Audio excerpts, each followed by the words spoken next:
সরকারি দপ্তরের অনুমতি ছাড়াই আবার উৎপাদনে হাশিম ফুডস কারখানা, নিরাপত্তা নিয়ে শঙ্কা।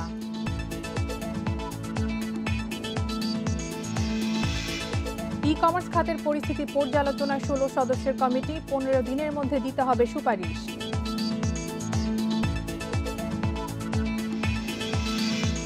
ভারতে রপ্তানি বাড়ায়, বেনাপোলে ভয়াবহ ট্রাক জট, সংকট সমাধানে অন্য বন্দরে পাঠানো হচ্ছে ট্রাক।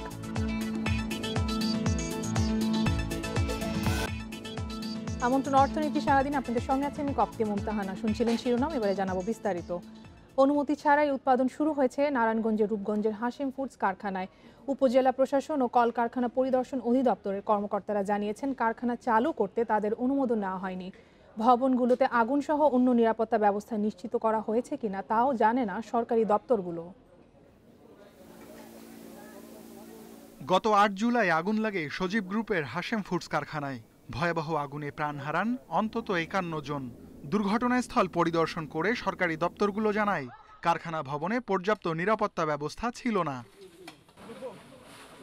আগুন লাগে কারখানার সবচেয়ে বড় ভবনটিতে। উৎপাদন বন্ধ হয়ে যায় অন্য ভবনগুলোর ইউনিটেও। প্রায় ৩ মাস পর গত সপ্তাহ থেকে ৩ ইউনিটে শুরু হয়েছে উৎপাদন। তৈরি করা হচ্ছে জুস ও লাচ্ছি। পুরো দমে কারখানা চালাতে দেয়া হয়েছে নিয়োগ বিজ্ঞপ্তিও। ৮টাতে 5টা ডিউটি, 5টার পর 3 ঘন্টা 4 ঘন্টা ওভার টাইম চলে, শুক্রবার বন্ধ। আমি লোডারের কাজ করি ভাই, আমরা কাজ করি যে 2-3টা সেকশন চলে। 10 দিন ধরে রানিং।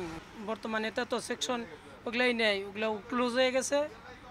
যা কিছু সেকশন আছে আস্তে আস্তে আস্তে রানিং হতেছে। এসব বিষয়ে কিছুই জানে না কলকারখানা পরিদর্শন অধিদপ্তর। কর্মক্ষেত্রে নিরাপত্তা নিশ্চিত করা প্রতিষ্ঠানটির দায়িত্ব হলেও আগুন লাগার আগেও তা করতে ব্যর্থ ছিল দপ্তরটি। এবারও দিচ্ছে দায়সারা বক্তব্য। উপজেলা নির্বাহী কর্মকর্তাও জানিয়েছেন, কারখানা চালু করতে অনুমতি নেওয়া হয়নি। ওই ভবনটা পরিত্যক্ত ঘোষণা করবে ফায়ার সার্ভিস এবং প্রশাসন। আমাদেরকে তারা কোনো কিন্তু নোটিশও দেয় নাই, তারা কিছু বলেও নাই। ওই কারখানা চালু করতে যেহেতু প্রশাসনের একটা বিষয় আছে, উপজেলা প্রশাসনের সাথে কথা বলে সবচেয়ে ভালো হয়। এ বিষয়ে বক্তব্য জানতে মালিক পক্ষের সঙ্গে যোগাযোগ করা হলেও সাড়া দেননি তারা। অগ্নিকাণ্ডের ঘটনায় মালিক পক্ষের বিরুদ্ধে একটি হত্যা মামলা করে পুলিশ। আর কর্মক্ষেত্রে নিরাপত্তা নিশ্চিত না করা সহ নানা অভিযোগে শ্রম আদালতে 3টি মামলা করে কলকারখানা পরিদর্শন অধিদপ্তর। এগুলোর সবই বিচারাধীন। হাশিম ফুডসের কারখানায় অগ্নিকাণ্ডের পর সংশ্লিষ্ট সরকারি দপ্তর, বিশেষ করে কলকারখানা পরিদর্শন অধিদপ্তরের দায়িত্ব নিয়ে প্রশ্ন ওঠে। 3 মাস বন্ধ থাকার পর এখানে আবারও উৎপাদন শুরু হয়েছে, কিন্তু কর্মক্ষেত্রের নিরাপত্তা নিশ্চিত হয়েছে কিনা এবারও তা জানে না কলকারখানা পরিদর্শন অধিদপ্তর।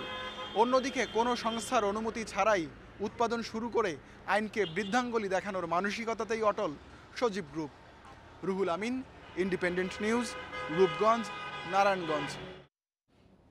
ই কমার্স খাতের বর্তমান পরিস্থিতি পর্যালোচনার জন্য 16 সদস্যের একটি কমিটি গঠন করেছে বাণিজ্য মন্ত্রণালয়। ই কমার্স নিয়ন্ত্রণে একটি যুগোপযোগী আইন ও শক্তিশালী কর্তৃপক্ষ করার লক্ষ্যে এই কমিটি গঠন করা হয়েছে। বাণিজ্য মন্ত্রণালয়ের এক আদেশে জানানো হয়, গঠিত কমিটির কার্যপরিধি হবে 4টি। কমিটি ই কমার্স খাতের উদ্ভূত সমস্যার সমাধানে আগামী 15 দিনের মধ্যে সুপারিশ প্রণয়ন করবে। 2 মাসের মধ্যে ডিজিটাল কমার্স পরিচালনা ও নিয়ন্ত্রণ করার উপযোগী একটি খসড়া আইন প্রণয়ন করবে এবং ডিজিটাল কমার্স কর্তৃপক্ষের কাঠামো ও কার্যপ্রণালী তৈরি করবে। কমিটিতে বাণিজ্য মন্ত্রণালয়ের অতিরিক্ত সচিবকে আহ্বায়ক করা হয়েছে। কমিটি প্রয়োজন মনে করলে যে কোনো মন্ত্রণালয় বা সংস্থার প্রয়োজনীয় সংখ্যক কর্মকর্তাকে সদস্য হিসেবে নিতে পারবে।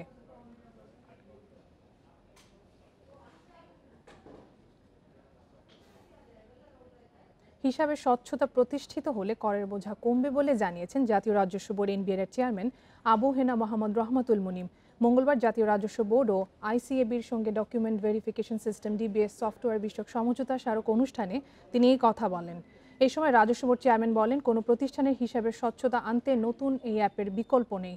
এর মাধ্যমে ভুয়া অডিট ও জাল রিপোর্ট প্রতিরোধ হবে। একদিকে রাজস্ব ফাঁকি কমবে, অন্যদিকে আর্থিক খাতে বিশৃঙ্খলা কমানো যাবে। শুধুমাত্র আয়কর ও ভ্যাট এবং ব্যাংকিং খাত ও সিকিউরিটিজ এক্সচেঞ্জ কমিশন এই অ্যাপ ব্যবহার করলেই অনেক অনিয়ম বন্ধ করা সম্ভব বলে মত দেন তিনি। ডিভিএস অ্যাপকে সার্বজনীন করার উপর জোর দিয়ে এনবিআর চেয়ারম্যান বলেন, এটি ব্যবহার করবে তাদের ব্যবসায়িক গোপনীয়তা যেন সুরক্ষিত থাকে সেই দিকেও খেয়াল রাখতে হবে। অ্যাটেনশন দিয়ে যাব, এনার্জি নষ্ট করার দরকার নেই।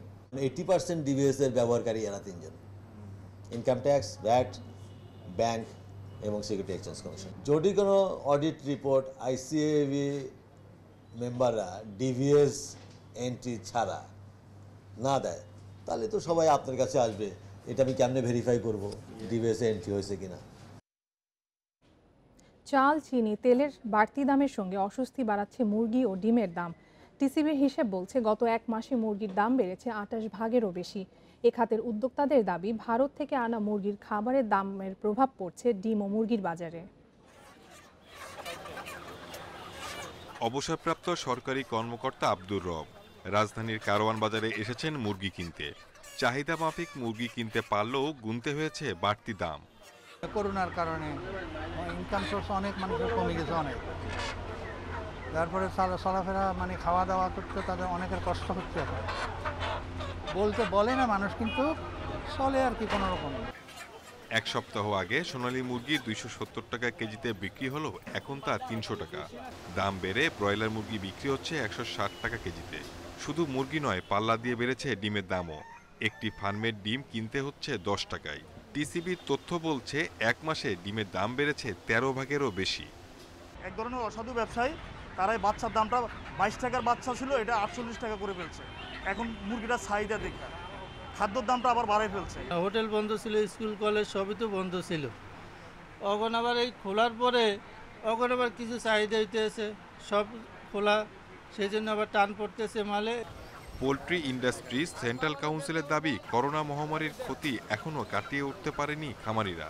তার ওপর মুরগির খাবারের উপকরণ সয়াবিন মিল রপ্তানির সিদ্ধান্ত দাম বাড়িয়েছে পোল্ট্রি ফিডের, যার প্রভাব পড়েছে মুরগি ও ডিমের বাজারে। হাই দামে কিনে যাওয়ার ফলে কিন্তু আসলে মাংসের দাম, ডিমের দাম এই ইম্প্যাক্ট ফেললে আরো বাড়ে। তো কাজেই আমাদের এই ক্যালকুলেশনে আমি বলবো এটা বাড়ে নাই, তো এটা প্রাইস কারেকশন হচ্ছে। আর তারপরে মরার উপরে খরাটা বলবো যে আমাদের সয়াবিনের দাম এত বাড়ার কথা ছিল না। দাম নিয়ন্ত্রণে আনতে বন্ধ খামার চালু ও সয়াবিন মিল রপ্তানি বন্ধের পরামর্শ সংশ্লিষ্টদের। Shahid Ahmed, independent news, Dhaka. বাংলাদেশ থেকে ভারতে রপ্তানি বেড়ে যাওয়ায় বেনাপোল স্থলবন্দরে সৃষ্টি হয়েছে ব্যাপক পণ্য জট। আর জটের কারণে আমদানি পণ্যের ট্রাকও বন্দরে প্রবেশ করতে পারছে না। কর্তৃপক্ষ বলছে, ধর্মঘটের পর সয়াবিনের ভুসি সহ বেশ কিছু পণ্যের রপ্তানি বেড়ে যাওয়ায় বন্দরে ট্রাকের চাপ বাড়ছে। তবে পণ্য জট কমাতে নেওয়া হচ্ছে বিকল্প ব্যবস্থা। দেশের স্থলপথে আমদানি রপ্তানি 70 ভাগই হয়ে থাকে বেনাপোল বন্দর দিয়ে। তবে করোনার কারণে গত বছর থেকে কমে আসে রপ্তানির পরিমাণ। গত অর্থ বছরে রপ্তানি হয়েছে 2,97,048 টন পণ্য। দুই দেশের সংক্রমণ কমে আসায় গেল কিছুদিন ধরে আবারও বাড়তে শুরু করেছে রপ্তানি। রপ্তানি বেশি হওয়ার কারণে বেনাপোলে পণ্য বোঝাই ট্রাকও আসছে অনেক বেশি। আগে প্রতিদিন গড়ে 100 থেকে 150 ট্রাক পণ্য নিয়ে আসলেও এখন তা বেড়ে হয়েছে দ্বিগুণ। ফলে ভয়াবহ পণ্যজট সৃষ্টি হয়েছে বন্দরে।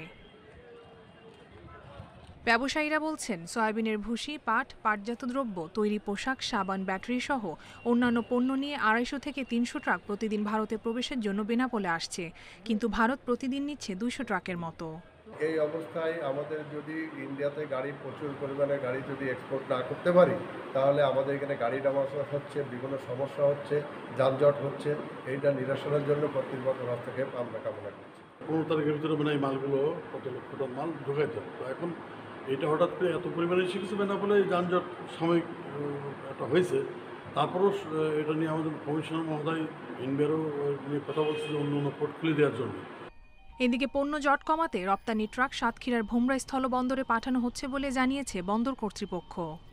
গ্রহণ করার কথা সেই পরিমাণ পণ্য গ্রহণ করতে পারছে না, ফলে রাস্তায় জ্যামের সৃষ্টি হয়েছে এবং কিছুটা পণ্য জটের সৃষ্টি হয়েছে। আশা করা যায় ভারতীয় কর্তৃপক্ষ যদি খুব দ্রুত রপ্তানি পণ্যবাহী গাড়িগুলি গ্রহণ করে, তাহলে রাস্তার জ্যাম কমে যাবে এবং পণ্য জটও কমে যাবে। প্রধান স্থলবন্দরে পণ্য জট নিয়ন্ত্রণে রাখতে জমি অধিগ্রহণ সহ নতুন অবকাঠামো নির্মাণের কাজ চলছে বলেও জানিয়েছে বেনাপোল বন্দর কর্তৃপক্ষ। Independent news desk. এ বিষয়ে আরও জানাতে বেনাপোল থেকে যোগ দিচ্ছেন সহকর্মী এম এ রহিম। রহিম, আমাদেরকে জানাবেন যে বর্তমানে পণ্য জটের কী অবস্থা রয়েছে এবং এই সংকট নিরসনে কর্তৃপক্ষ আসলে কী ব্যবস্থা নিয়েছে?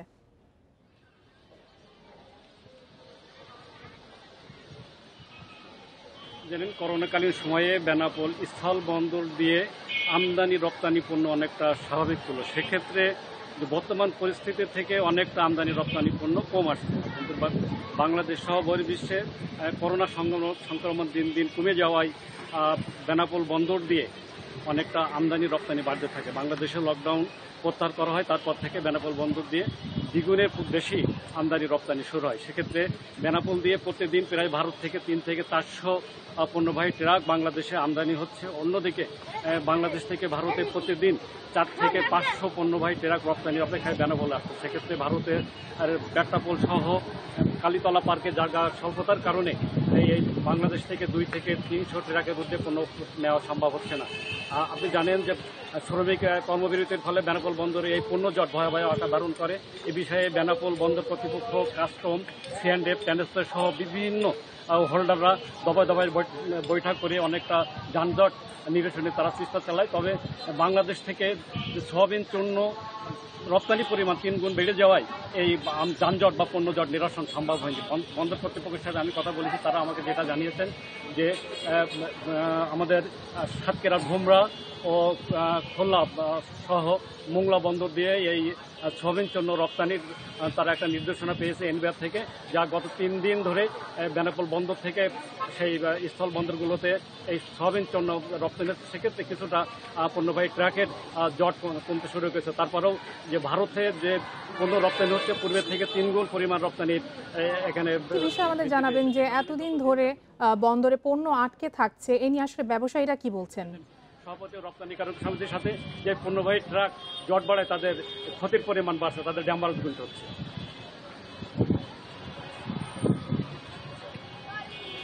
রহিম, জানতে চাচ্ছিলাম যে এতদিন ধরে যে পণ্য আটকে থাকছে বন্দরে, এ নিয়ে আসলে ব্যবসায়ীরা কি বলছেন?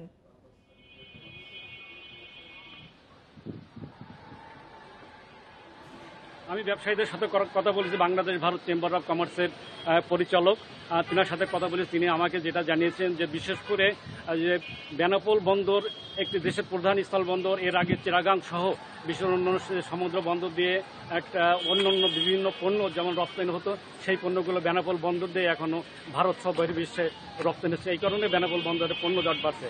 আর এই যে সয়াবিন চূর্ণ, এটা সরকার একটা নির্দিষ্ট সময়সীমা বেঁধে দিয়েছে। সেক্ষেত্রে 15 তারিখ পর্যন্ত এর মধ্যে ভারতে রপ্তানি করতে হবে, তারপরে তারা রপ্তানি করতে পারবে না।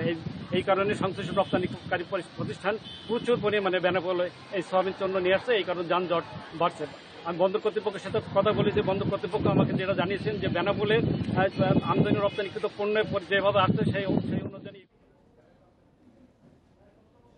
টেকসই উন্নয়ন লক্ষ্যমাত্রা বা এসডিজি অর্জনে দারিদ্র্যের হার শূন্যে নামিয়ে আনতে বাংলাদেশকে খরচ করতে হবে $8,600 কোটি। জাতিসংঘের বাণিজ্য ও উন্নয়ন সংস্থা আংটাডের এক প্রতিবেদনে এ তথ্য উঠে এসেছে। স্বল্পোন্নত 46 দেশের মধ্যে বাংলাদেশকে এই খাতে সবচেয়ে বেশি টাকা খরচ করতে হবে। প্রতিবেদনে বলা হয়, করোনা মহামারীর কারণে নতুন করে অসংখ্য মানুষ দারিদ্র্য সীমার নিচে নেমে গেছে। বিষয়টি মাথায় রেখে 2030 সাল নাগাদ বাংলাদেশকে $8,600 কোটি খরচ করতে হবে। 2026 সালে স্বল্পোন্নত থেকে উন্নয়নশীল দেশের কাতারে পৌঁছালে স্বল্প সুদের ঋণসহ বেশ কিছু আন্তর্জাতিক সুবিধা হারাবে বাংলাদেশ। তাই বেসরকারি খাতে বিনিয়োগ ও কর্মসংস্থান বাড়ানোর পাশাপাশি মানব সম্পদ উন্নয়নের পরামর্শ দিয়েছে সংস্থাটি। প্রতিবেদনে আরও বলা হয়, বাংলাদেশের রাজস্ব আদায় বাড়াতে প্রাতিষ্ঠানিক সক্ষমতা বাড়ানোর বিকল্প নেই।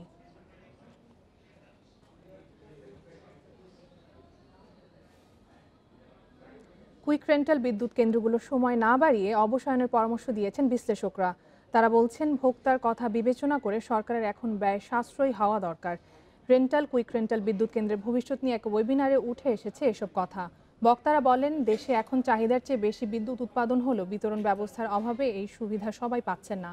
তার উপর আগামী কয়েক বছরের মধ্যে উৎপাদন শুরু হবে বেশ কিছু বড় বিদ্যুৎ কেন্দ্রের। এই অবস্থায় কুইক রেন্টাল বিদ্যুৎ কেন্দ্রগুলো আবারও নবায়ন করা হলে সরকারের ব্যয় বাড়বে। তাই সাশ্রয়ী বিদ্যুৎ ব্যবস্থার কথা চিন্তা করে এসব বিদ্যুৎ কেন্দ্রের সময় বাড়ানোর বিপক্ষে বিশ্লেষকরা।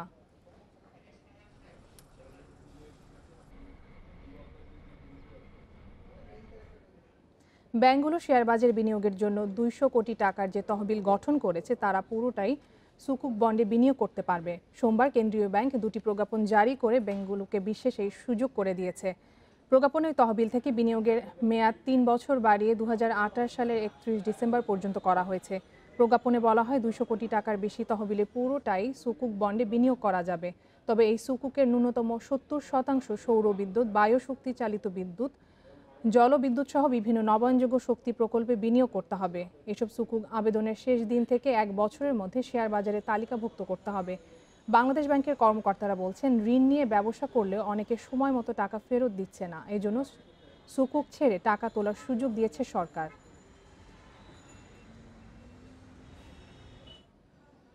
এবার ইউরোপে যাচ্ছে ওয়ালটনের মাইক্রোওয়েভ ওভেন। রোমানিয়া ও হাঙ্গেরিতে ওভেন রপ্তানি শুরু করেছে বাংলাদেশি সুপার ব্র্যান্ডটি। এ উপলক্ষে সোমবার রাজধানী কর্পোরেট অফিসে এক অনুষ্ঠান আয়োজন করা হয়।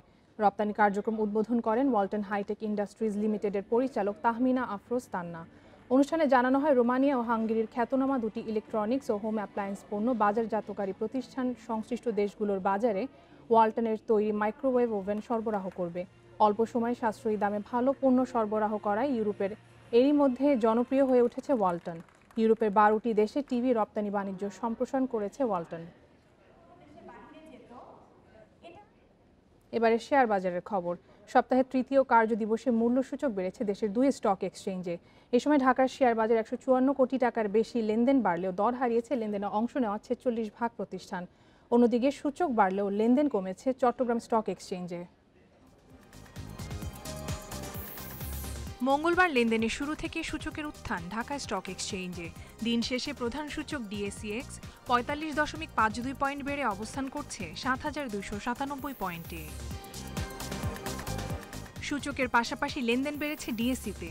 মোট লেনদেন হয়েছে 2135 কোটি 73 লাখ টাকার শেয়ার, যা আগের দিনের চেয়ে 154 কোটি 86 লাখ টাকা বেশি। হাতবদলে অংশ নেওয়া 375টি কোম্পানি ও মিউচুয়াল ফান্ডের মধ্যে দর বেড়েছে 164টির, কমেছে 172টির এবং অপরিবর্তিত আছে 39টি প্রতিষ্ঠানের শেয়ার দর। সবচেয়ে বেশি লেনদেন হওয়ার তালিকায় আজ প্রথম অবস্থানে উঠে এসেছে ওরিয়ন ফার্মা, দ্বিতীয় লাফার্জ হোলসিম বাংলাদেশ এবং তৃতীয় অবস্থানে বেক্সিমকো লিমিটেড। শতাংশের দিক থেকে দরবৃদ্ধির তালিকার শীর্ষে রয়েছে দেশবন্ধু পলিমার, দ্বিতীয় প্যাসিফিক ডেনিমস এবং তৃতীয় অবস্থানে সাইহাম টেক্সটাইল। অন্যদিকে চট্টগ্রাম স্টক এক্সচেঞ্জের সার্বিক সূচক 186.45 পয়েন্ট বেড়ে অবস্থান করছে 21,334 পয়েন্টে। লেনদেন হয়েছে 67 কোটি 3 লাখ টাকার share. Kopte Mumtahana, independent news, Dhaka. এই ছিল আজকের অর্থনীতি সারাদিনে। ইন্ডিপেন্ডেন্ট টেলিভিশনের সব খবর আরও জানতে চোখ রাখুন ফেসবুক, ইউটিউব এবং টুইটারে। আমন্ত্রণ আমাদের পরের আয়োজনে।